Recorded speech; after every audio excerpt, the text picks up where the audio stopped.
Amazon Prime is living its own story, not really a fantasy story, more like a Turkish soap opera or one of those Indian ones that are pretty absurd but also quite entertaining. Amazon spent an obscene fortune on dragons, elves, and magical worlds and still feels like it's missing the big series that conquers everyone.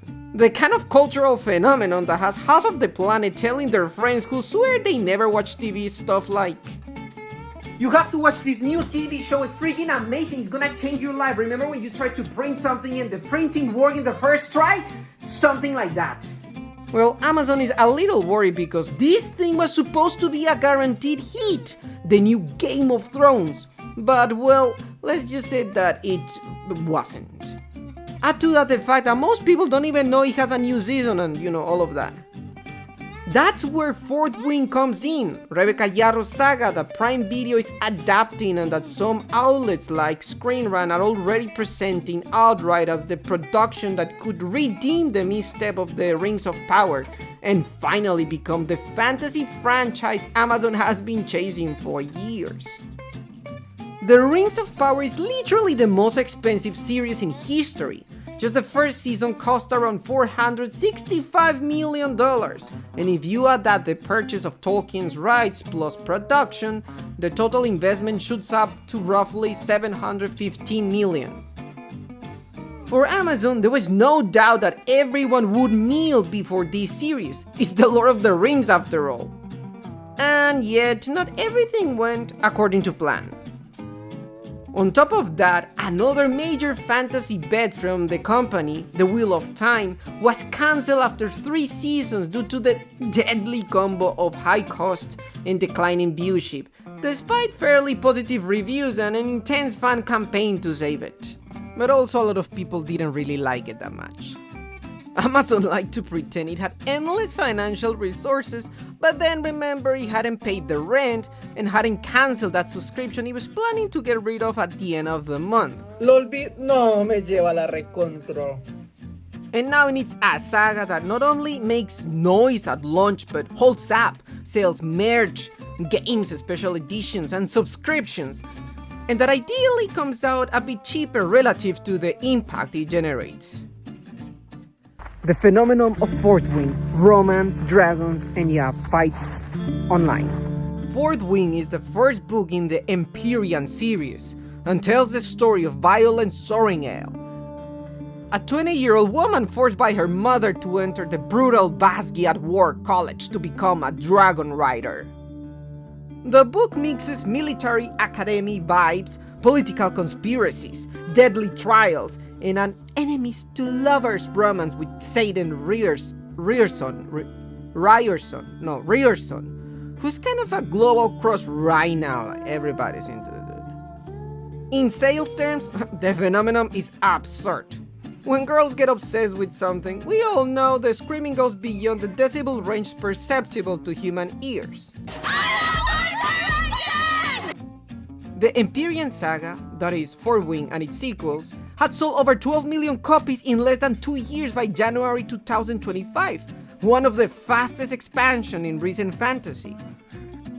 The book was a massive hit on BookTok, reached number 1 on the New York Times list, became one of the most borrowed titles in public libraries, and is one of the visible faces of the romantasy boom that's driving fantasy and sci-fi sales, especially among young female readers.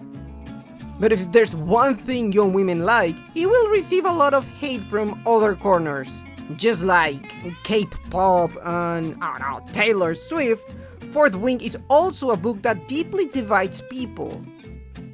On one end are those who love it and say it saved their reading habit, and they read it in 2 days and now live with phrases like, "My personality is violet, plus Satan, plus a sarcastic dragon."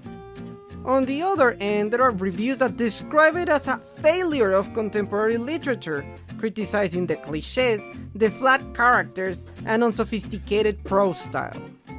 So I want to talk about the worst book I read in 2024. It's a book that not many people know. It's called Fourth Wing. Yes, Fourth Wing, the book with the dragons and that girl.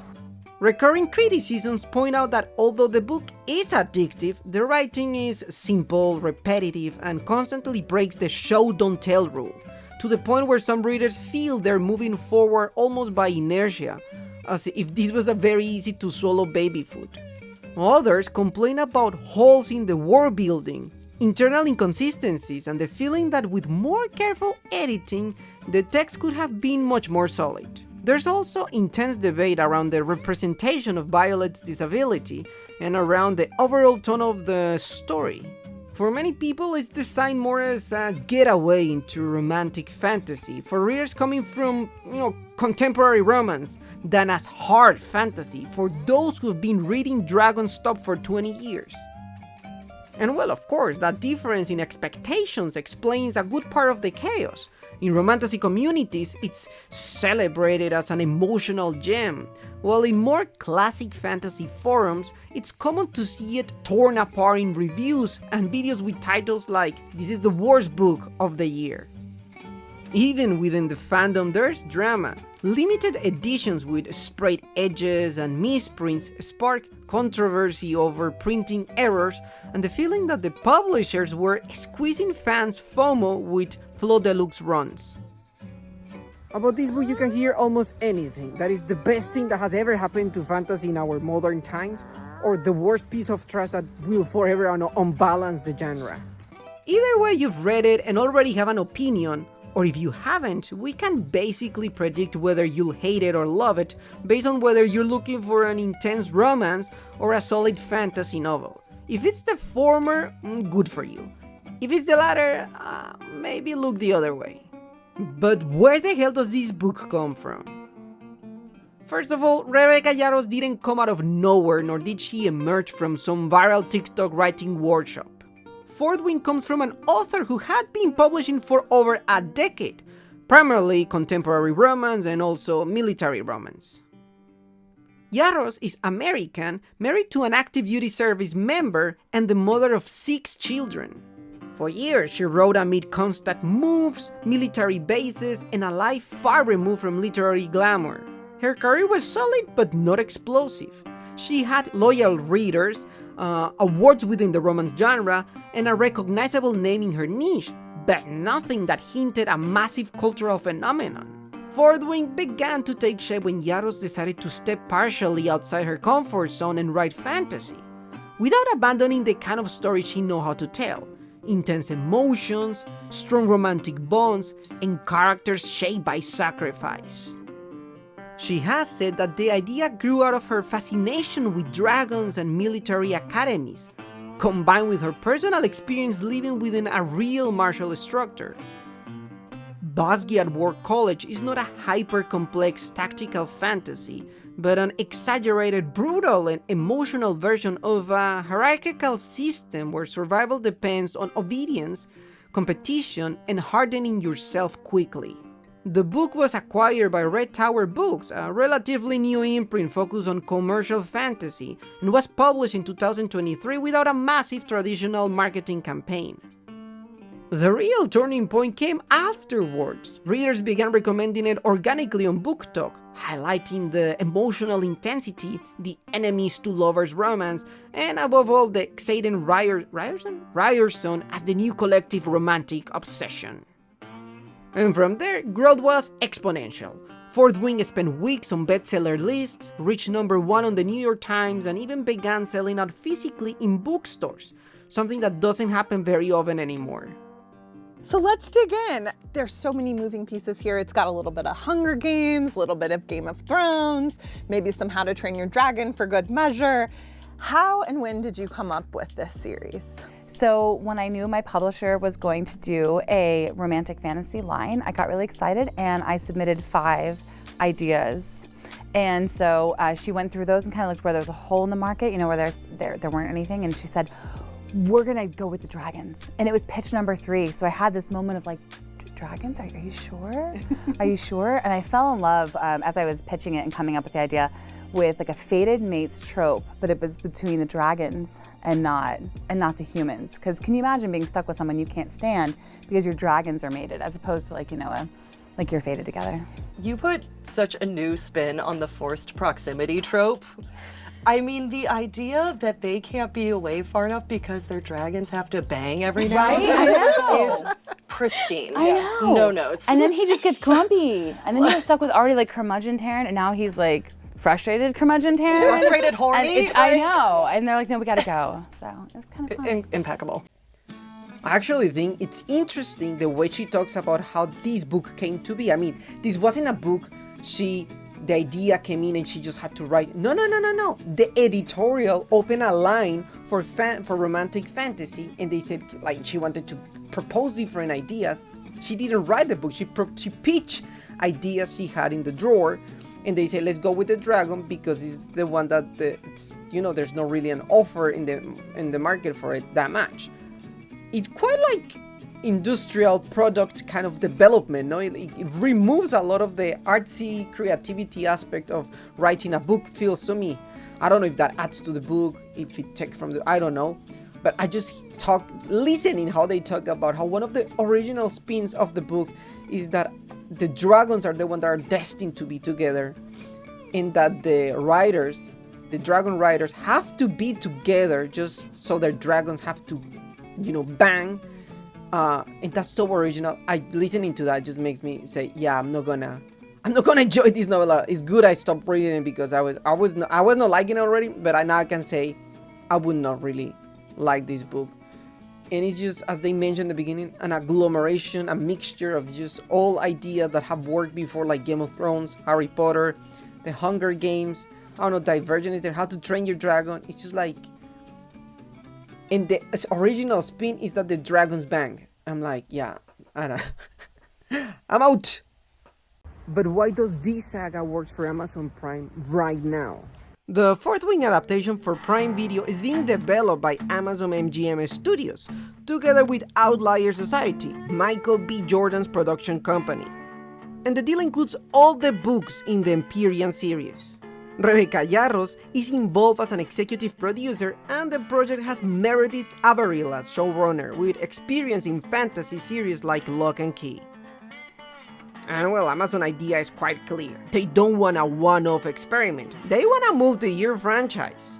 They have the foundation right there. Super best-selling books, a hyperactive fandom on social media, a board game on the way with Hasbro, and even plans for graphic novel and God knows what more crap. That means many more monetization paths than just, watch the TV show and that's it. And if you compare it to the Rings of Power, the move makes more sense. Tolkien's series started from relatively skeletal appendices and had to invent a lot of connective material, which put part of the more purist fandom on a war footing, while the company burned hundreds of millions each season. Fourth Wing, on the other hand, comes with a close plot, a romance that has already proven itself, and a living author who is very present and connected with her readers, who participates in the adaptation and openly talks about issues like Satan's race and the importance of not whitewashing him on the screen. And all of this from Amazon perspective is just a perfect combo. A booming genre, the romantasy, with fully verifiable sales and growth numbers. A book series that has already proven it can sell like water, even if it sparks civil wars on Goodreads. And a story that, for better or for worse, is at the center of the cultural conversations. Articles crowning it as the new great romantic epic, and others dismissing it as a shallow trend product.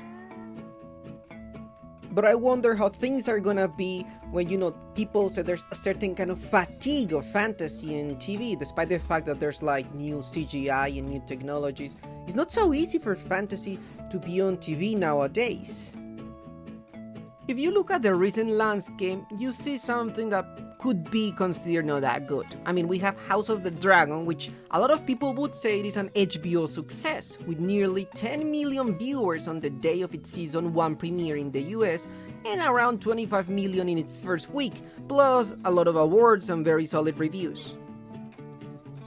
House of the Dragons is doing well, sure, but it's nowhere near the cultural earthquake that Game of Thrones was, and the numbers make that very clear. Season 2 of House of the Dragon premiered with about 7.8 million viewers on its opening night and closed its finale with around 8.9 million, growing gradually and with fairly good reviews, but without sweeping awards. Now, Game of Thrones, on the other hand, was a different beast. Just the season 8 premiere pulling about 17.4 million viewers in one night, and the series averaged over 40 million per episode when counting all platforms. I mean, in other words, House of the Dragon, a lot of people would say it's a solid success for today's TV and streaming landscape, but it's not that massive, almost impossible to repeat phenomenon that Game of Thrones was. I mean, they had Tyrion, for God's sake, the bald guy, Jesus Christ. Cersei said these people were, they were wild. And we're seeing that a worrying number of fantasy series are stalling halfway. Shadow and Bone, for example, was cancelled on Netflix after just 2 seasons, despite racking up nearly 193 million hours watched with season 2, numbers that are hardly a disaster. And as we mentioned before, The Wheel of Time on Prime Video launched as one of the platform's big premieres and ended up cutting its 3rd season, officially due to the combination of extremely high cost and declining viewership, even though its 3rd batch of episodes have better reviews than the previous ones. Even The Witcher, which once seemed untouchable for Netflix, made it to a 4th season with a drop of more than 50% in viewership compared to the previous one, partially due to a brand fatigue and partially due to changing the Man of Steel who played the lead. In film, we see something similar happening. Dungeons & Dragons: Honor Among Thieves was considered by many critics the best adaptation the brass has ever had, with good audience reception and positive reviews. But it grossed around $208 million worldwide on an estimated budget of $150 million, which, it sounds great, but in this industry is considered a weak performance for a blockbuster of that size. All of this is happening in a context where platforms and networks have started to hit the brakes. After the peak in content spending, growth stalled in 2023, and in 2024 people are talking about very modest increases, while many studios cut extremely expensive productions and viewers start canceling streaming services to save money. And the result is that fantasy, which is usually one of the most expensive genres to produce, becomes a minefield. Even with successes like House of the Dragon, there are also well-received series that get axed the moment the numbers don't add up.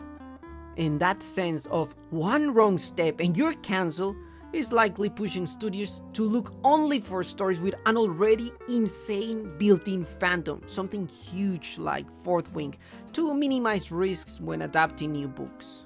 And let's not forget that a brand new adaptation is coming to the big screen of one of the biggest fantasy franchises. Dude, Narnia. On the nearer horizon of fantasy on screen, the current lighthouse isn't Fourth Wing, but Narnia, the Magician's Nephew, Greta Gerwig's new film for Netflix. It's not a series, it's a fantasy feature film with a budget of around 200 million, conceived as a full reboot of C.S. Lewis' Chronicles. It has already finished shooting in London after about 6 months of production and has a set release date, a theatrical release with about 2 weeks of exclusive IMAX screenings worldwide on November 26, 2026, followed by its Netflix release on December 25, 2026. I feel it's one of the few times when a streaming platform launches a movie with such an aggressive combination of cinema event plus Christmas movie at home, which already tells you they're betting on it as one of their big fantasy blockbusters of the year. What's interesting is what this Narnia could mean for fantasy as a whole. If the gamble pays off and the film performs well both in IMAX box office and Netflix viewership, the message to the industry would be pretty clear. It's still worth investing heavily in classic fantasy worlds with creatures, effects, and lore, well, as long as there's a powerful combination of a well-known brand, in this case Narnia, a director's name that sparks curiosity, like Gerwig after the success of Barbie, and a release design as a global event. In the medium term, that would open the door for projects coming behind it, like the Fourth Wing series on Prime Video, which will likely arrive after 2026 and land in an ecosystem where we'll know whether Narnia reignited the audience appetite for large-scale fantasy, or whether studios become even more cautious with massive budgets. So will Prime Video's fantasy actually be saved? The big question is whether that success in bookstores will translate into a series that works for more people than just the hardcore BookTok crowd.